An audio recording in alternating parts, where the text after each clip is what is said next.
Hello everyone, आप सभी का बहुत बहुत स्वागत है आपके अपने चैनल मुद्रेक्स पर। अभी काफी समय से मैं देख रहा था, बहुत सारे लोगों को मेजर डाउट्स होते हैं रिगार्डिंग कि क्रिप्टो पर कैसे टैक्स लगते हैं। अगर आप भी बिटकॉइन, इथेरियम, सोलाना इन सब में ट्रेड करते हैं तो आपके दिमाग में सबसे बड़ा डाउट यही आता होगा कि टैक्स देना कितना है। अभी टैक्स का सुनते साथ ही और टैक्स के आगे अगर क्रिप्टो लग जाए तो क्रिप्टो टैक्स सुनते साथ ही आदमी के दिमाग में एक ही चीज आती है, 30% लगेगा, 30% लगेगा। उसके कान में आवाज गूंजने लग जाती है, अलग अलग जगह से आवाज आने लग जाती है, 30%, 30%, 30%। तो ऐसा बिल्कुल भी नहीं है। आपको ये समझना है कि आप कौन सी एसेट क्लास को ट्रेड कर रहे हो। सी, अगर हम बात करते हैं स्पॉट ट्रेडिंग की, तो स्पॉट ट्रेडिंग में आपका जो टैक्स का नजरिया होता है वो कंप्लीटली अलग जाता है। और अगर हम बात करते हैं फ्यूचर ट्रेडिंग की, तो यहाँ पे जब हम फ्यूचर ट्रेड करते हैं तो हमारा जो प्रॉफिट और लॉस के हिसाब से जो टैक्स लगता है वो अलग लगता है। तो आपको ये वाली चीज को यहाँ पर समझना है। अभी हम जो है दोनों को बहुत ही डिटेल में समझेंगे कि जब मैं स्पॉट ट्रेडिंग करता हूँ तो स्पॉट में प्रॉफिट पे कैसे टैक्स लगता है, लॉस पे क्या होता है, और इसके अलावा यहाँ पर लॉस ऑफसेट होता है या नहीं। वहीं अगर मैं यहाँ पर फ्यूचर ट्रेडिंग की बात करता हूं तो यहाँ पर कैसे टैक्स लगेगा, यहाँ पे लॉस ऑफसेट होगा या नहीं, ये सब चीजों के बारे में हम समझेंगे। अब अगर हम स्पॉट ट्रेडिंग की बात करते हैं तो स्पॉट ट्रेडिंग को बेसिकली आप क्रिप्टो एसेट की तरह ट्रीट कर सकते हो, और इसको इंडियन गवर्नमेंट ने income tax act section 247A के तहत वर्चुअल डिजिटल एसेट की तरह कैटेगराइज करा है। इसलिए आप लोगों ने बहुत ध्यान से सुना होगा, क्रिप्टो टैक्स की जैसी बात होती है वैसे वीडीए निकल के आता है, उसे बोला जाता है वर्चुअल डिजिटल एसेट। अब वर्चुअल डिजिटल एसेट पर टैक्स कैसे लगेगा, ये सेक्शन 115 BBH में आता है।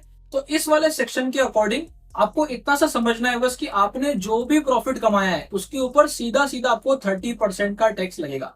एग्जाम्पल के तौर पे अगर आपने पूरे साल में दो कॉइन्स में ट्रेड किया, लेट सपोज, देखो आदमी क्या करता है, स्पॉट ट्रेडिंग करता है तो उसको कुछ विजन नजर आता है, वो बहुत लंबे समय के लिए चीजों को होल्ड करता है, लेके कॉइन को छोड़ देता है कि क्या पता कोई बड़ा मूव आ जाए। तो अगर आपने उस नजरिए से पूरे साल में सपोज दो कॉइन में ट्रेड किया, let it be A and B. अब आपने क्या करा, ए में आपने कमाए 10,000 रुपए और बी में आपने किया 3,000 रुपए का लॉस। बट नेट में आपको क्या दिखेगा, नेट में आपको दिखेगा कि मैंने 7,000 रुपीज का प्रॉफिट कमाया है।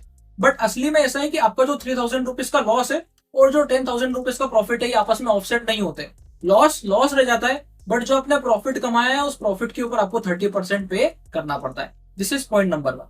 और पॉइंट नंबर 2 यहाँ पर ये आएगा कि आप उस लॉस को कैरी फॉरवर्ड भी नहीं कर सकते। अब यहीं से जो है हम आगे की तरफ बढ़ते हैं, जैसे कि हमें हमने प्रॉपर तरीके से समझा कि स्पॉट किस हिसाब से ट्रेड हो रहा है।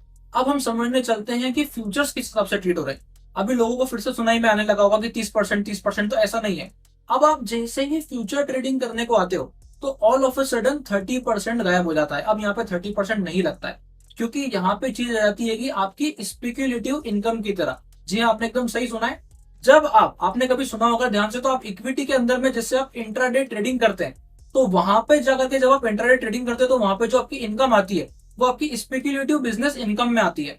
ठीक इसी प्रकार से जब आप यहाँ पे क्रिप्टो में आकर के फ्यूचर ट्रेडिंग करते हैं तो ये भी आपकी स्पेक्युलेटिव बिजनेस इनकम या फिर बिजनेस इनकम के ब्रैकेट के अंदर में आती है। अब आप इसे एग्जांपल के तौर पे ऐसे समझ सकते हैं कि आप जो है साल के 8 लाख रुपए कमाते हैं, प्लस आपने साथ में ट्रेडिंग करके 2 लाख रुपए का प्रॉफिट और किया, तो आपकी नेट जो इनकम आई वो कितनी आई, वो आपकी नेट इनकम आई 10 लाख रुपए। तो अब आपको इसे ऐसा समझना है, ये जो 2 लाख रुपए का आपने प्रॉफिट कमाया है, ये आपका जो प्रॉफिट है ये आपके प्रॉफिट फ्यूचर ट्रेडिंग से, मैं फिर से बता देता हूं आपको कि आपने जो 2 लाख रुपए एक्स्ट्रा कमाए हैं that is from future trading. तो अब आप इसे ऐसा समझ सकते हैं कि आपने जो 8 लाख और 2 लाख मिला के 10 लाख रुपए बनाए, इस पे आपको जो भी टैक्स आएगा वो आपके इनकम टैक्स स्लैब के अकॉर्डिंग आएगा, अगर आपका जो ये जो ओवरऑल प्रॉफिट है ये क्रिप्टो फ्यूचर्स के थ्रू आया है। बट अगर यही मैं वापस आपको स्पॉट वाला एग्जांपल समझाऊं कि अगर आपने स्पॉट ट्रेड करके वो 2 लाख रुपए कमाए होते और भले ही आपकी कोई इनकम पूरे साल में नहीं रही होती तो भी आपको वो 2 लाख रुपए के ऊपर 30% का टैक्स भरना रहता। So this is the major difference between crypto futures and crypto spot. अब ये जो पूरी बात मैंने आपको बताई है, ये पूरी बात कहां से निकल के आ रही है कि जितने भी टैक्स प्रोफेशनल है वो सारे क्रिप्टो फ्यूचर को आपके बिजनेस इनकम के रूप में या फिर स्पेक्युलेटिव बिजनेस इनकम के रूप में ट्रीट कर रहे हैं। क्योंकि अभी इसे गवर्नमेंट ने कहीं पे भी मेंशन नहीं किया है कि ये जो है क्रिप्टो की तरह ही ट्रीट होगा या फिर आप इसे स्पेक्युलेटिव बिजनेस इनकम की तरह ट्रीट कर सकते हो। क्योंकि ये चीज एक जगह से डिराइव हुई है इसलिए यहाँ पर, क्योंकि ये डेरिवेटिव्स के फॉर्म में आ रहा है जिससे आपका फ्यूचर ऑप्शन ट्रेड होता है, ये भी बिल्कुल उसी प्रकार से ट्रेड हो रहा है। इसलिए आप जो है इसे जाकर के क्रिप्टो फ्यूचर्स को बिजनेस इनकम या स्पेक्युलेटिव बिजनेस इनकम की तरह ट्रीट कर पा रहे हो। अब इसकी खासियत क्या हो जाती है कि आप यहाँ पे सारे लॉसेस को ऑफसेट कर सकते हो। जैसे कि फॉर एग्जांपल आपने पूरे महीने में 10 कॉइन, पूरे साल में आपने हजारों कॉइन में ट्रेड किया, किसी में प्लस हुआ किसी में माइनस हुआ, तो आप सारे प्लस माइनस को ऑफसेट कर पा रहे हो। ये हो जाता है पहला पॉइंट।